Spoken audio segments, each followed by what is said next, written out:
Okay, yeah, sure.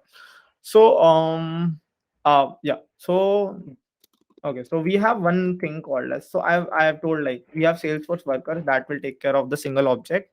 So in that, if you look at specifically one function, we have function called just a second, we have function called consume. um Consume, yeah, yes, consume.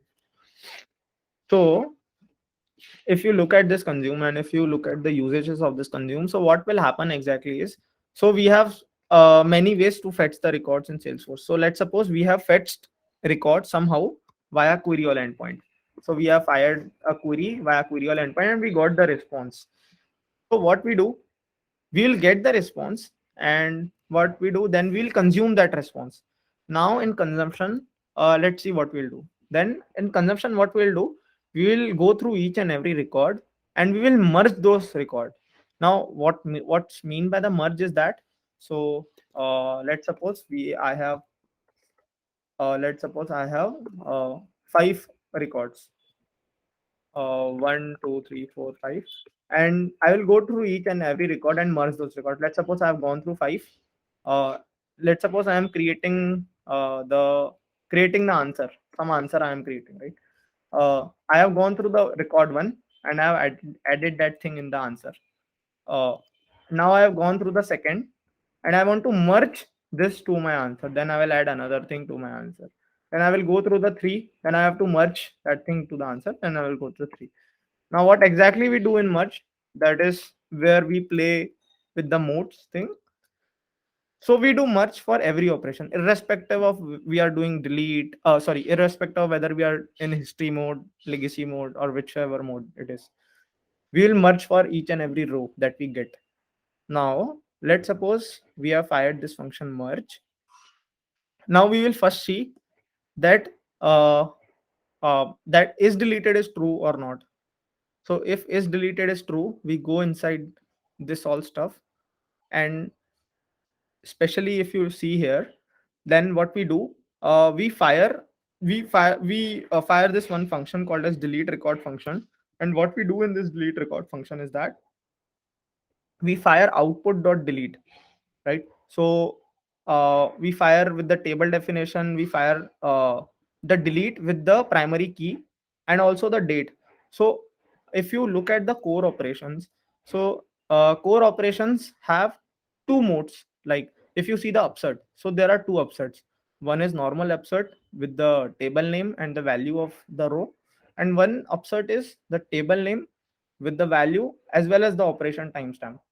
And you can see, so this is the history mode version of the upsert and this is the legacy mode version of the upsert. So same as for the delete as well. So this is the legacy mode version of the delete, and this is the history mode version of the delete.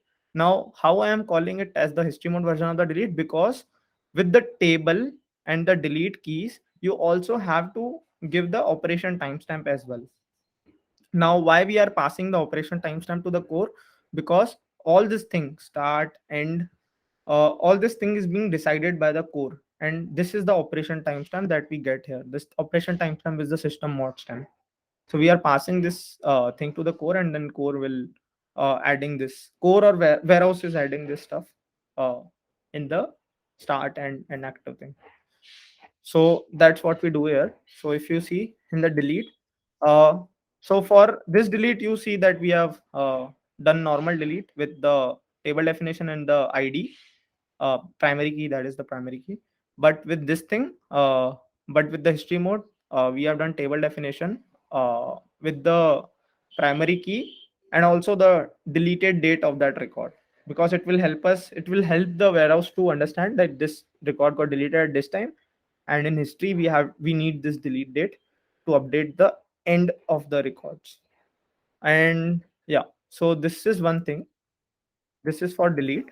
Now let's suppose this thing is not deleted, is nice deleted is false. So we'll go here, upsert and update function, and in that we have something called this, whether this table is history table. If this table is an history table or not, then we check whether this is an upsert or not.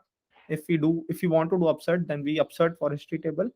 And same thing, we upsert with table definition, value, and operation timestamp. And yeah, operation timestamp will help the warehouse to understand what values should be given to the older version of this record, and what value should be given to the newer version of the record for the start, end, and active. So yeah, that is all the. So this is only the change that we do specifically for the history mode. Else, rest of the stuff is same.